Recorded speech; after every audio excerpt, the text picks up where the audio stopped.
Welcome to Lynn Cullen Live. Talk radio without the static.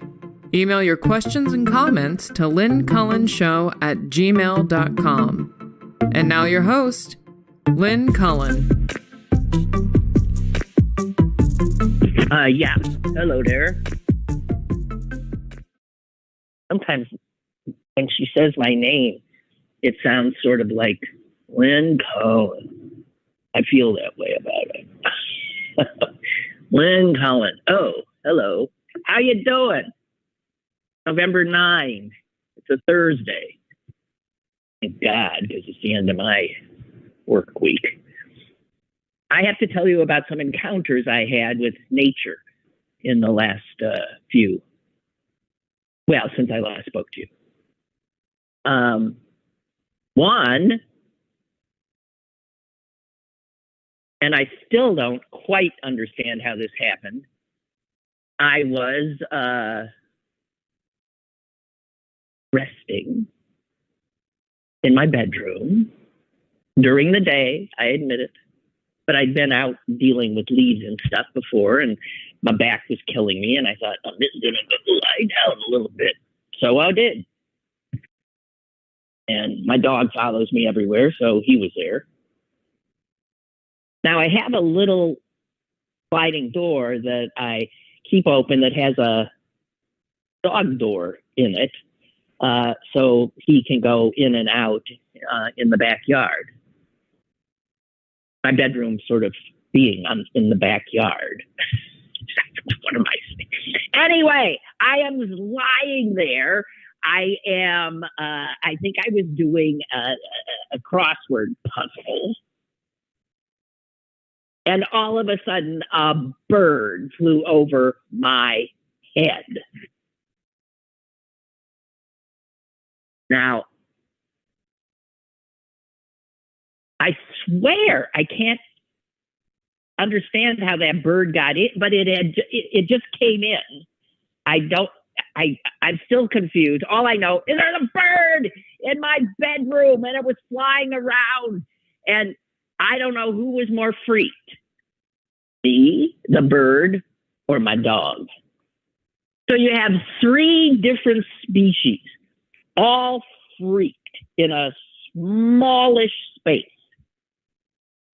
Oh, well, my first thing was to get the dog out of the picture, which I did manage to do. I didn't think he would be helpful. And then I proceeded to open every possible escape route for the bird, who was now in my bathroom and my closet and flying around. And birds can be hysterical. I think this bird was hysterical. It was a little like sparrowish kind of a bird. And I'm thinking, God. Anyway, it all ended well. The bird turned out to have good survival skills. I gave it many opportunities to exit the home, and finally, man, it saw the opening, and it flew out back into its natural habitat and over my fence. And I thought, man, what's he gonna tell his friends? Do you think birds have an ability to, like, if they have an experience like that, to say, hey, geez, you can't imagine what happened to me? Anyway, he seemed fine. I seemed fine. The dog seemed fine. That was okay. Later, I'm outside in the backyard with the dog, and I see something I'd never seen before. It was an animal, and it was making its way on my fence, on the top of the fence. Now, normally I see that a lot because the squirrels run along the top of this wooden fence I have, which drives the dog nuts, and the dog chases them. And so we're used to that. I see this huge thing. It was bigger than a squirrel. And it sort of froze when it saw me. And I did not want it coming into my yard because I was afraid for what the dog might do. And I'm telling it, no, go, what do you mean? And I got closer and closer, and it looked like, I swear, I still don't know. I've looked on Google. I think it was a weasel. Is that possible? It had a long body and shortish legs and a pointed face. And I don't know. I'm just saying, I think it was a weasel. Anyway, and that all ended up okay. What?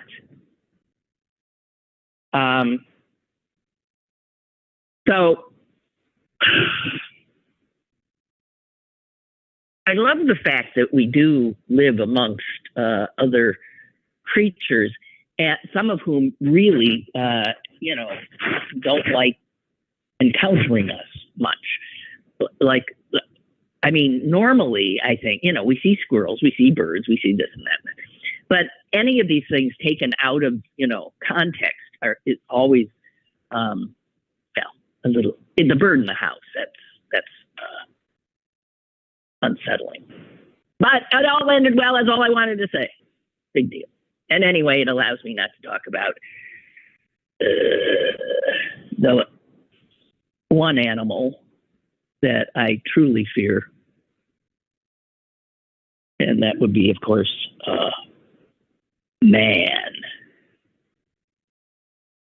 Speaking of that, and I got to find this because I have been intending to share this with you for a million years and have forgotten to. But a study was done, and I believe it was done in South Africa. And it was an attempt to see how animals in the wild reacted to the sound of other animals. So in order to do this research, obviously there were a ton of cameras set up around areas, watering holes and stuff that animals would go to, and constantly recording. And every once in a while, when there were a certain number of animals there, recording of some other animal sounds would be played. I don't know how the hell they figured out how to do this, but they did it. They ended up with over 4,000 videos that focused on 19 different species. And turns out that a lion roaring, the sound of gunfire. Oh, that was something else they played. Gunfire. What sounds would make an animal turn tail and run? Abandoning their food and or water. And you can tell where I'm going with this. The human voice. It doesn't have to even be raised. Just humans. The sound of my voice now would send a rhinoceros, heading south. Just, a human. Elephants. Giraffes, leopards, hyenas, zebras, impalas, warthogs, all fight or flight response, no contest. They ran at the sound of a human voice.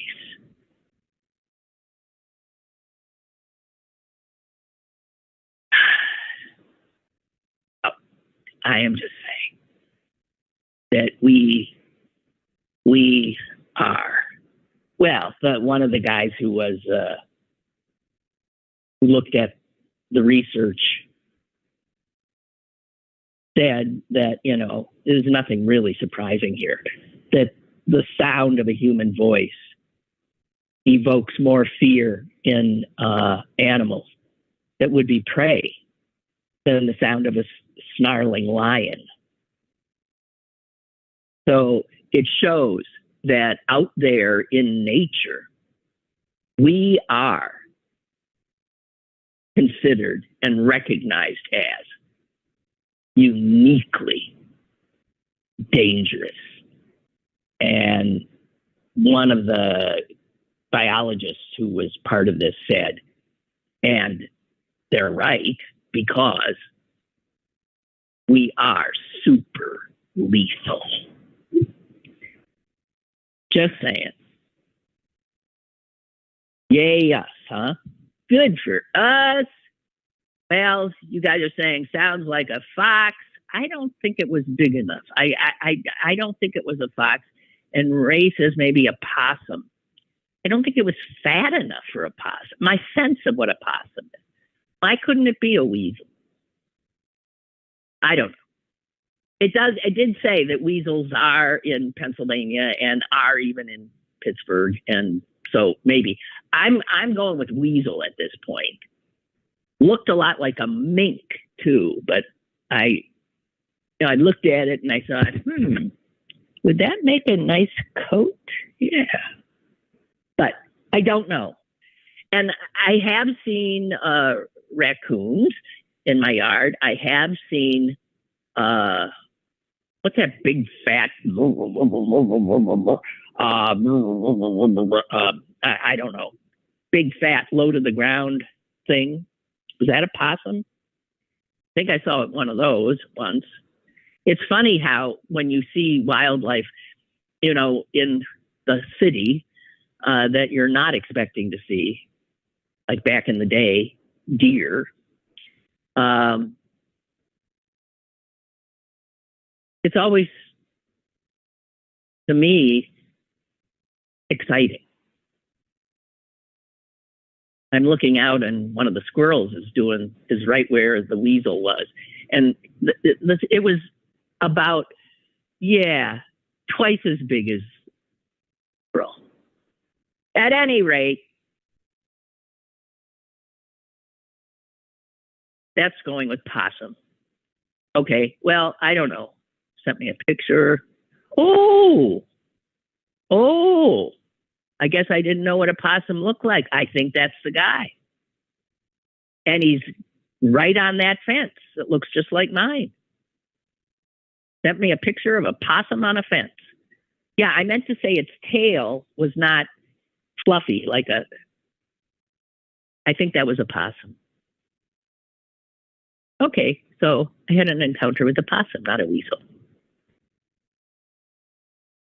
That's what I'm thinking. Ferret, says Chris. Might have been an escaped ferret. No, I know ferrets. It wasn't as long and thin as a ferret. But there, I think we have solved the problem. I just don't want any more birds in the house. God. So, did you watch the GOP debate? Me either. And if you did, shame on you. Why waste your time? Why even bother? I mean, even if you were a Republican, what's the point? I don't quite understand it. Ooh, a stoat. Now that looks a little like what it is, a stoat weasel. Just get Okay, so it remains up in the air. We got us a stoat weasel or a possum. I don't know. So, and one other thing that happened to me yesterday. Oh my God, I get these things from pretending to be a news source. One of these local things now. I think it's called Pittsburgh Patch. It just shows up on my phone. I never ask for it, but there it is. And invariably, to get to any content on it, you have to, be subjected to all manner of ads and stuff. But this one said all I could see was Squirrel Hill Restaurant. And I thought, it's never good news. So I thought, well, since I'll look. And good God, I'll read you just some of what it said. During an inspection by the Allegheny County Health Department Tuesday, rodent droppings falling from a chew hole in a bag of couscous, 3 bags of pita with chew holes, rodent droppings throughout the restaurant, including on window sills, stacked dishes, tabletops, and shelves, multiple cockroaches and fruit flies. I'm just getting started. It is, I'm thinking, good God, is what I'm thinking.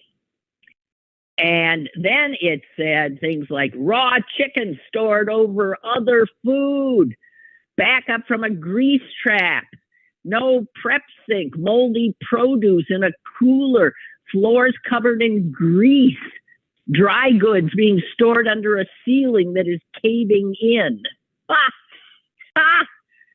Yeah, it's one of the Squirrel Hill restaurants. Did I tell you that I ate their food just 2 nights ago? No, it'd be 3 nights ago. This happened it would have been right before the inspector came. This is one, they have a dish that I really like. Oh my God. And I eat it a lot. I've been ordering from them. Oh my God. It's the Turkish Kebab House on Forbes. Oh my God. Oy. I've had their pita. I've had their chicken. Had their couscous. I suppose I've had their rodent droppings mixed in. Maybe that's the strange little flavor I haven't been able to pinpoint that I like so much. Oh, God. That was a little unsettling, to say the least. Oh, okay. Here's one post election thing. And I saw this on Twitter. I refuse to give it its current name.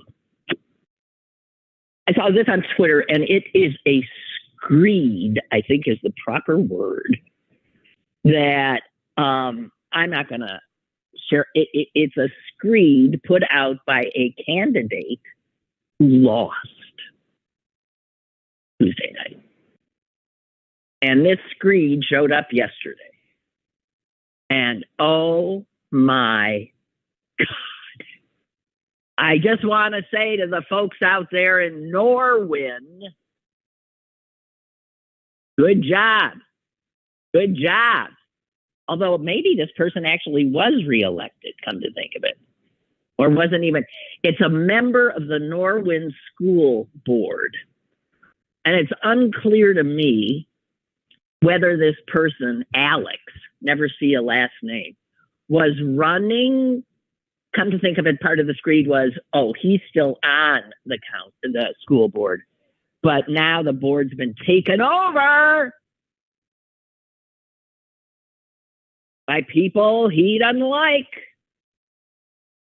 And so he said it's over. It's done. Here's what he says. As part of what he says.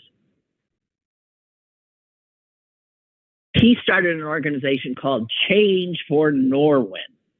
And he starts by thanking all of the candidates and other board members who were part of Change for Norwin and who have supported the movement.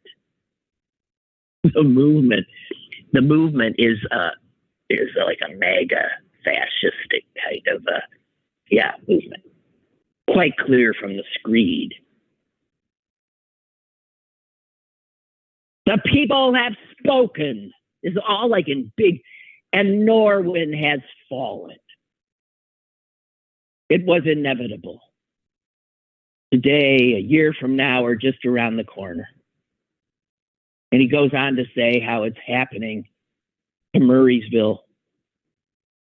And what he says is it's people from, I think, Pittsburgh, who are moving out a little further. And he says all these new residents are the woke folk coming from Allegheny County. I saw, and this is, he's at the, I guess at the polling place. This is unbelievable. I saw the millennial generation with their toddlers and infants at the polls. They are feel-good liberals who think drag queen story is a great idea. They are anti-Mastriano Trump-type Republican mommies who will vote against a true Republican simply because he sends mean tweets or is pro-life. So many more such women than men showed up. They're the ones who dragged their controlled husbands along and told them to vote for the Democrats. I saw it with my own eyes. This guy reluctantly followed, head down, dejected and silent, 5 steps behind his wife, into the polls. And she came out exclaiming, "I need another flyer for my husband." I don't know what he's talking about. How weak of a man can you be? And he goes off on, you cannot imagine this screed. I don't want it. He's starting to wrap it up here. To the rest, I say you deserve everything that's coming. And I still have faith you really didn't think this through, or you would have voted differently. I sure hope that no sexual predator teacher is lurking in the shadows at Norwin. Because if the board is made aware of incidents against such teacher, they will certainly be swept under the rug and ignored, just like they were when one of the newly elected board members was board president in a different district prior to Norwin. This is all what you wanted, Norwin. If you're asking, I slept soundly. God almighty. I am very thankful for the financial support we did receive. Having spent significantly less than the opposition, since we aren't funded by leftist organizations like the Teachers Union and Voice of Westmoreland, both of which contributed to the Democrats over the years. Again, thank you to everyone. The writing is on the wall. There will never be any more conservatives on that board after the original change for Norwin candidates' terms expire. Norwin is now blue and through. Fetterman, Shapiro, Summerlee, Biden, and now a Democrat majority school board. Norwin has fallen. Let's have a moment of silence. Jeez. Well, it's a different tack than it was rigged. I mean, it's a different tack. He's not saying that it was rigged. He's saying that the voters are idiots, and the men, I guess, of Norwin are weak and do what their woke wives tell them to do. So there's that analysis, post-election analysis, that I thought maybe you might have missed. And then there was this one more little quick thing, which I did get a laugh out of. No, two more quick things that I got laughs out of. This was also on Twitter, and it's a guy talking about, well, you'll see. Here's what he wrote.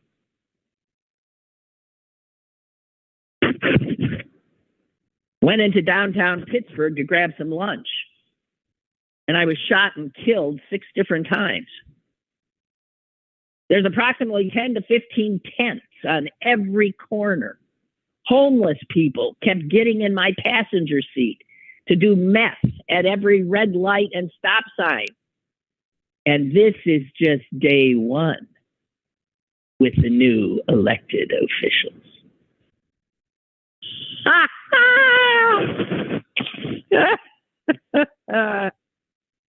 love it. Okay, and here's the other. God almighty. I actually forgot this guy existed. Rick Santorum, ladies and gentlemen.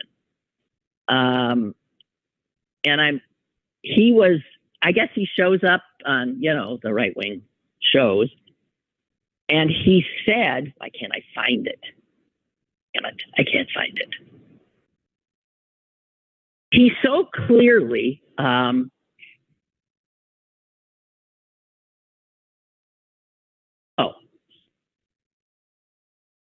he was so freaked by the results in Ohio Tuesday that he made clear that what the problem is essentially democracy. And I mean, at least, again, the Republicans are starting to just say it out loud. Democracy doesn't work for them. So here, direct quote from your former senator, Rick Santorum.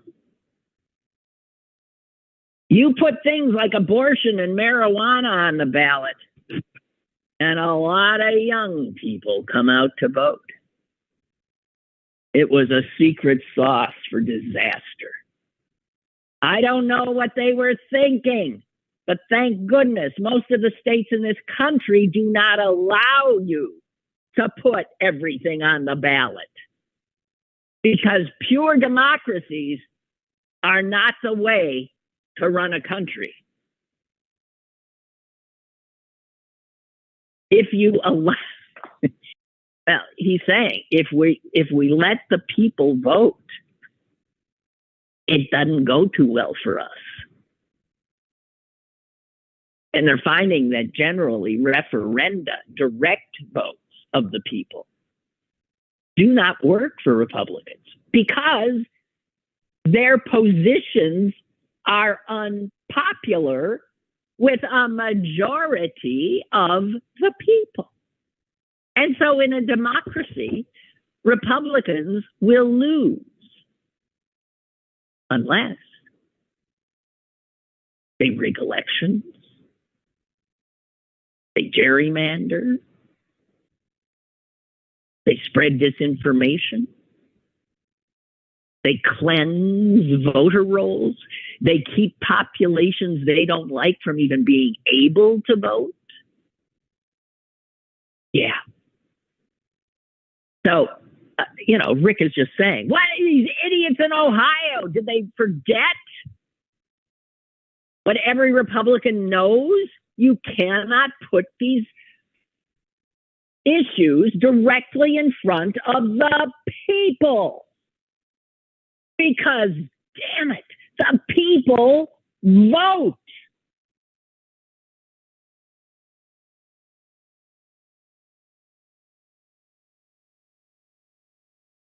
Well, good news, the striking actors and the Hollywood studios apparently have struck some kind of a deal. It's tentative, but I got a feeling that'll be it. And pretty soon, we won't have to watch quite as much, not that we are we? Horrific reality kind of shows.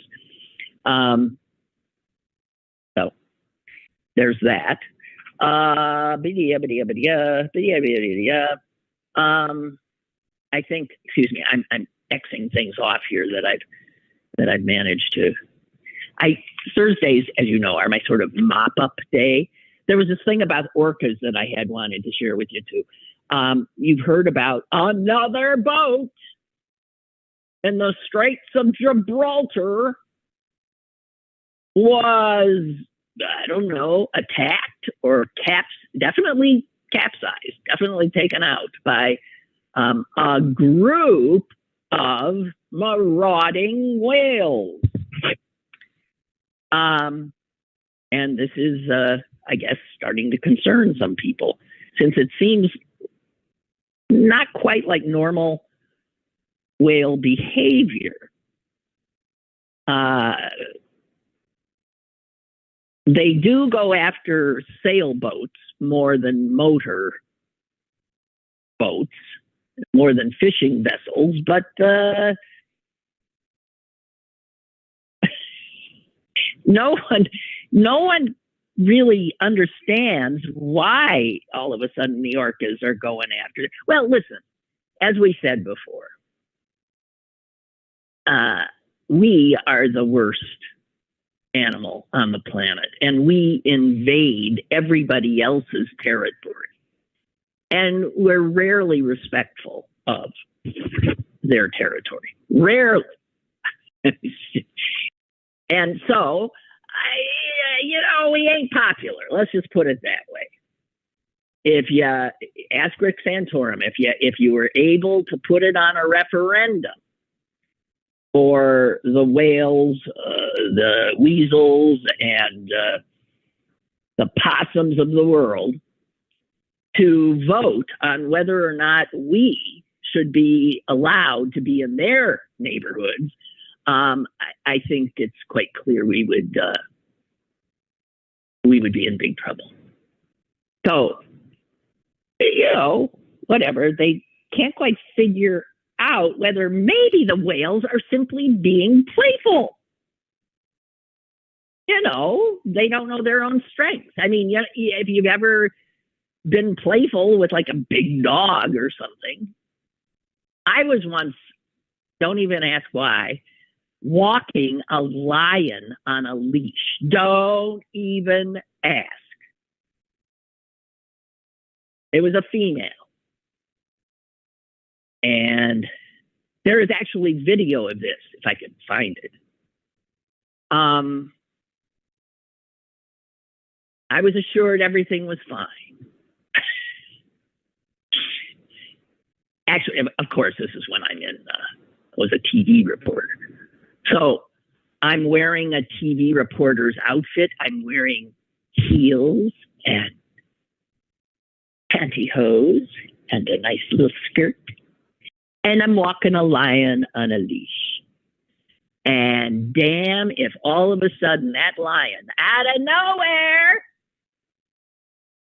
takes its right front paw and whoop, just sort of tries to take me down by hooking it around my left pantyhosed leg. So it was being, I'm sure, playful, as I play with cats. Obviously, nothing horrible happened. Here I am. There was the other time with an elephant. I'm just telling you, when we go out and we are idiots. Another time, I'm standing in front of an elephant, and it has its mouth open. Now, in order for it to have its mouth open, its trunk, well, I don't know if that's true. It wouldn't be true. Anyway, its trunk was way up in the air, and I was standing under that trunk way up in the air, and his mouth was open, and I can't remember what, but I think I threw something in. That was given to me. And it seemed appreciative. But then something happened that I was not expecting, certainly. The elephant put its trunk down. Well, I got news for you. Stop and think of an elephant trunk, especially as it nears the face of the elephant. That is a big, I mean, the diameter, I can't even, it's heavy. And I mean, he wasn't bringing it down to take me down. It was just a normal, movement. But my knees buckled. I was probably wearing pantyhose again and, high heels or something. Damn, I saw stars. I was, whoa. I'm just saying, don't ever stand under an elephant's elevated trunk, and do not walk a lion on a leash. These are just things I've learned in the wild. And if you have a sailboat, don't go sailing in the Straits of Gibraltar, because orcas are laying or attacking. It is unclear.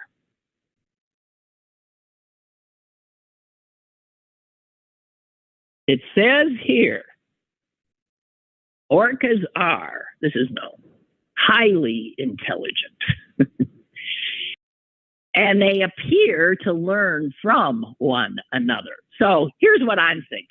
I was wondering if the bird could go out and tell its bird friends, God, I was in this enclosed place and there was this screaming biped and this, whatever. Orcas apparently can tell other orcas about maybe an unpleasant encounter with a human. And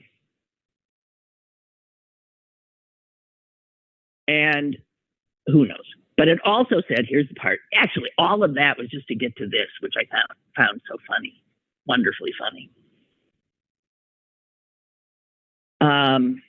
Usually, this passing on of learned stuff, learned behavior, is a hunting strategy, such as corralling and then eating massive blue whales.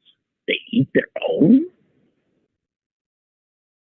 Other times, here it is something stranger, such as when orcas near Seattle were observed wearing dead salmon as hats.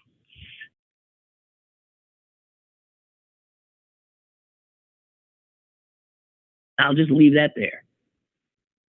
It just was a thing for a while in that little pod near Seattle. Everybody was doing it. You get yourself a dead salmon and you stick it on your head. I'm just saying. Oh, God. Okay, so that's just some of the stuff I had wanted to share with you.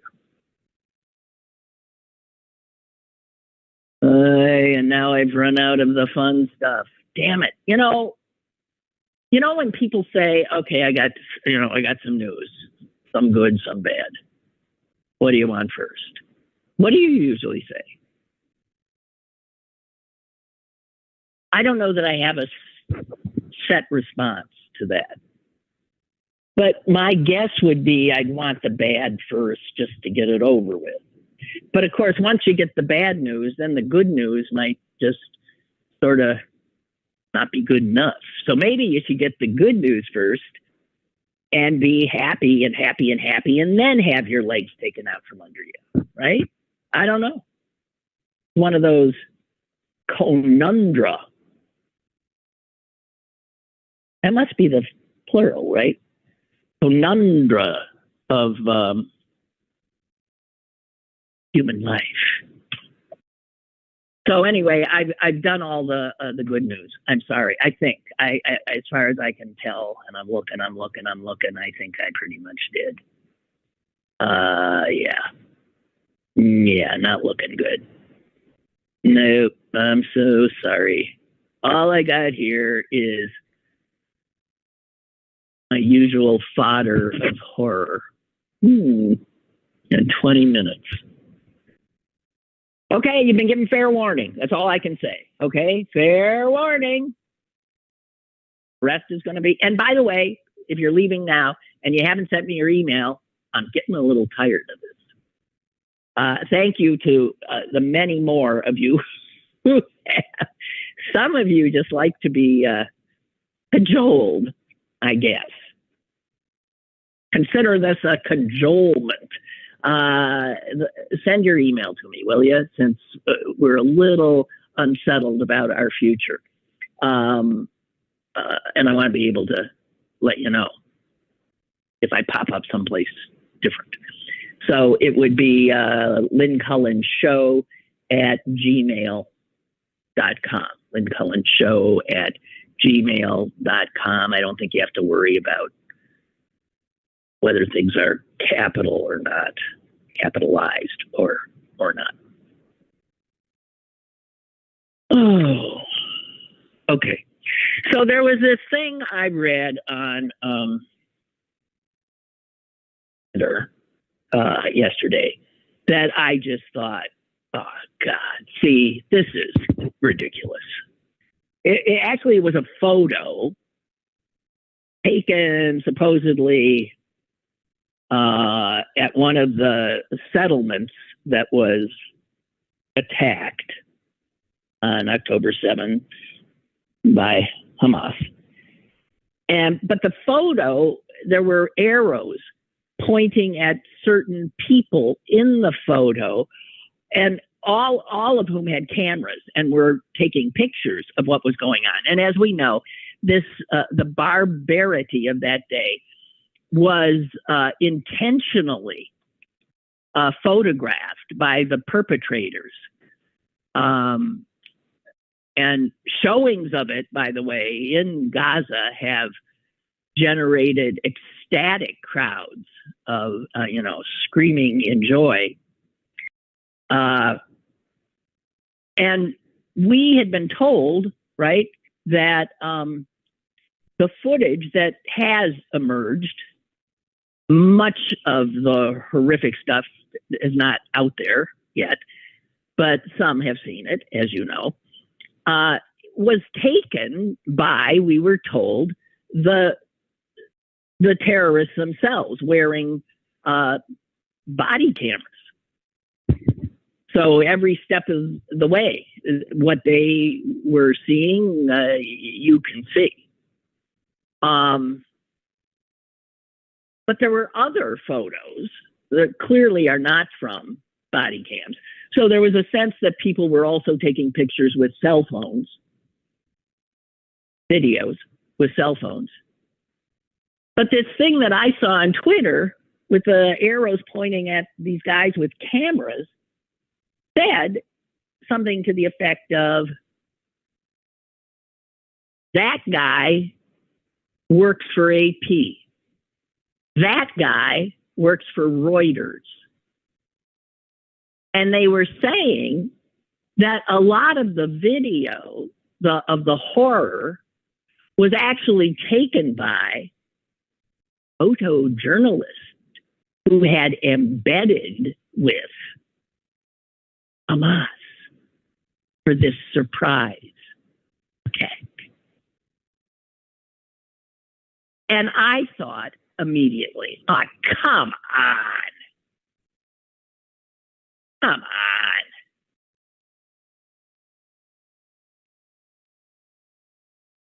I disregarded it. And then I woke up today. And damn, CNN has put out a statement.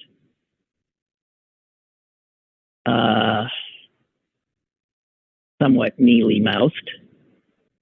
Try to find it for you. It says here, CNN statement on their freelancer who had embedded with Hamas during the October 7 massacre. And CNN said this: we are aware of the article and photo concerning Hassan Esleah, a freelance photojournalist who has worked with a number of international and Israeli outlets. While we have not at this time found reason to doubt the journalistic accuracy of the work he has done, we have decided to suspend all ties with him. No such thing from Reuters, the New York Times, or Associated Press, all of whom used the photos from the embedded journalists who went into Israel with the terrorists.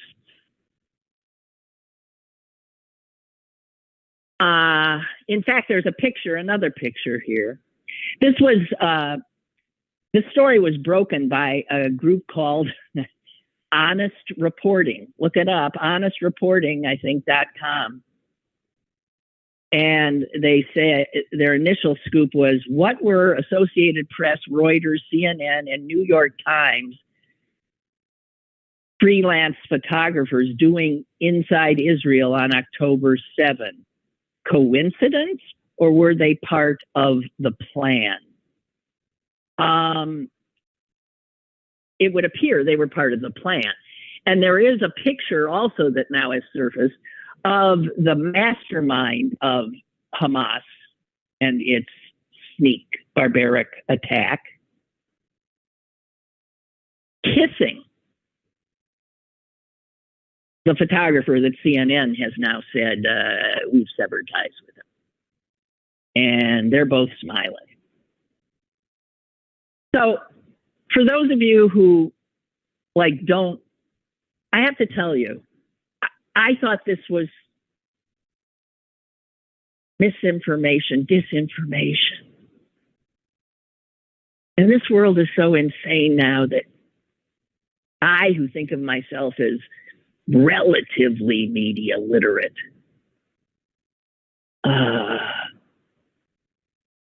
got it wrong. As far as I know, the New York Times has yet to release any. Now, understand, these are not employees of, these are freelancers who these outlets pay. But what are the journalistic ethics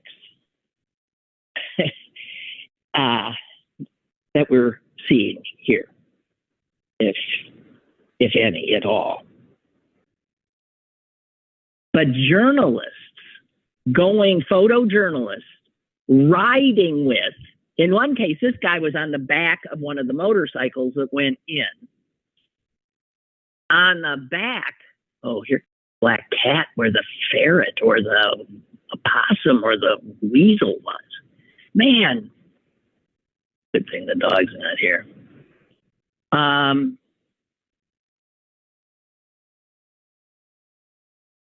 It's not ethical to embed with a terrorist organization in a surprise attack. And since all these guys who did it were doing it, actually, they're all, I believe, Gazans. They were happy as clams with what they were seeing and what they were doing. And that their work then, they were paid by CNN and the New York Times and the Associated Press. When international news agencies pay for material that is gotten under such,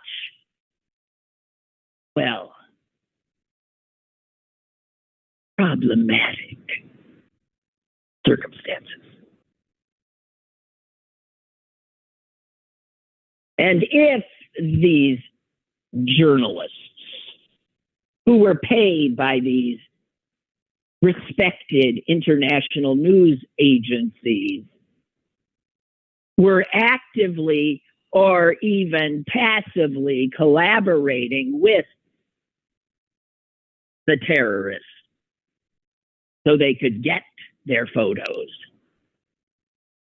then we need to think, what exactly is the border between journalism and barbarism.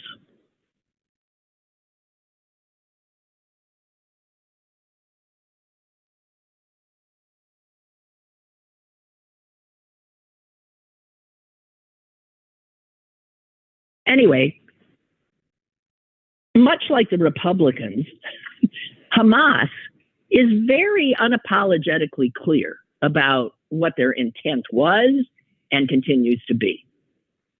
And they have been astonishingly successful.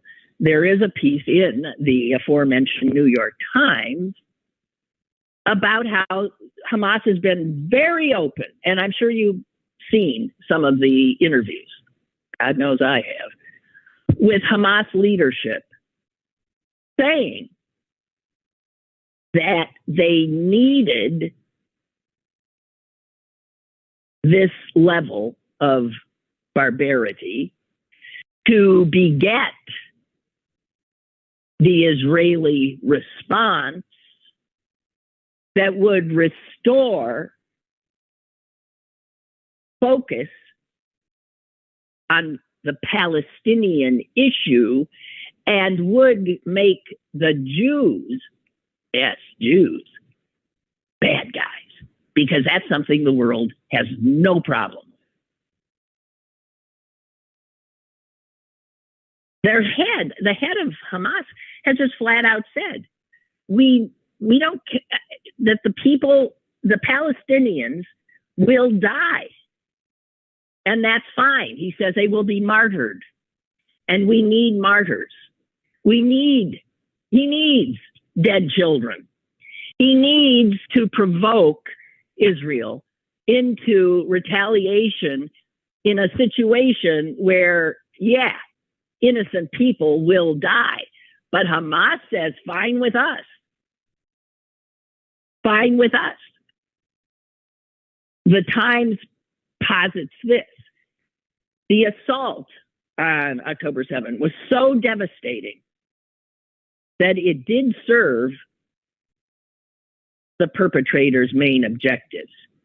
It broke a long-standing tension within Hamas about the group's identity and purpose. Was their identity and purpose mainly a governing body responsible for day-to-day life of the Palestinians in Gaza? Or was it fundamentally an armed force unrelentingly committed to destroying Israel and replacing it with an Islamist Palestinian state? Well, we all know the answer. The answer is obviously the latter.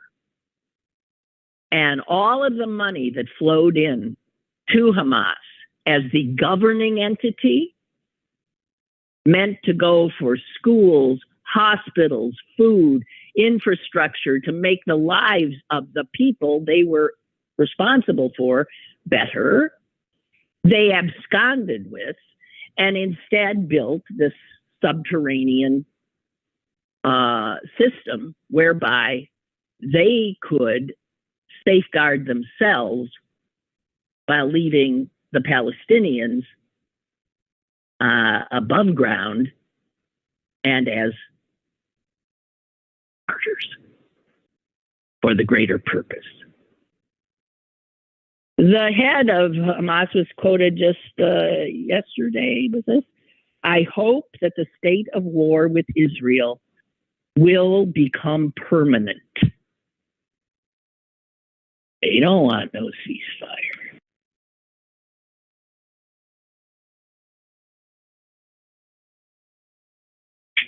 Just saying.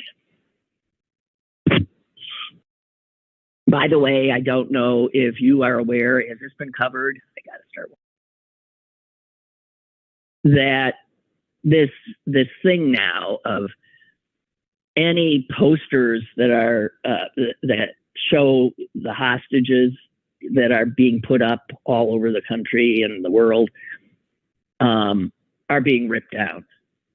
I mean, there's so many videos all over the place of people just ripping down these photos of these poor civilians that were taken on that day. And it's happened here in Pittsburgh, just saying. It's happened, unsurprisingly, on the University of Pittsburgh campus. And it has happened on CMU's campus. And I don't know if this is getting covered, but neither university is able, seemingly, to do anything about it.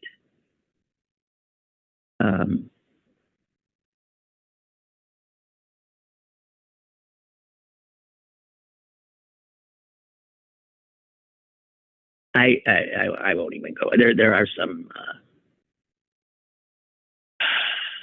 there's some mealy mouth stuff from CMU's media people. Whatever. University police, it says in the CMU section, are providing enhanced coverage on campus. And a lot of that is outreach to Jewish students to help them feel secure.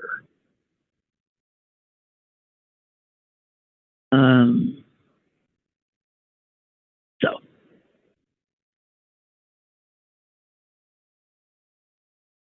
that's happening here. You know, and there was a factoid that I think goes right into that kind of behavior, and the fact that so many young people are just in the streets cheering Hamas. You know, they're always doing these surveys of how much Americans know about their own history and stuff. And here's if you ask 18 to 39-year-old Americans, 18 to 39-year-olds, the vast majority do not know that 6 million Jews were killed in the Holocaust. In fact, 11% of Americans 18 to 39 believe Jews caused the Holocaust. And 48% could not name a single concentration camp or ghetto established in the Second World War. And in that regard, this in the New York Times today, headline, German plan would drop Anne Frank's name from daycare center. So in this little German town, there's a public daycare center that has been named after Anne Frank for 40 years, 50 years. And all of a sudden, they're thinking, maybe this isn't a good name. And the people in the school said, you know, her story is difficult for children to understand. And, you know, and a lot of our parents have a migrant background, and they just don't know what to make of it. We would prefer a name without political background. So here we are, Anne Frank. Anne Frank. Just another dead Jew. And yeah, not getting a lot of respect. Problematic, this dead Jewish girl now. It's something. It's something. It is something.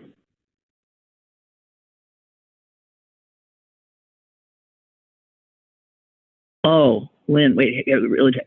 By the way, thank you guys. I'm getting a lot more mail in. No, I think I did that, Lynn. Whatever. Anyway, so yeah, that's it for me. I'm doing something that I haven't done in 40 years. I'm going to a Steeler game Sunday. Someone asked me, and I normally would have said no, because I really been there, done that. And anyway, but it's Steelers, Packers. It's my two teams. It's my two now fallen from huge heights teams. It's two hapless teams. And I'm going to go. It could be the two hapless teams will make for a good game. I don't know. But my guess is the Steelers beat the hell out of my Packers. Anyway, let's hope for at least a good game. Nobody carted off the field, that kind of thing. No flagrant fouls. And I think that's it for me. Thank you all for being there. And again, keep those emails coming in. Lynn Cullen Show at gmail.com. Talk to you Monday.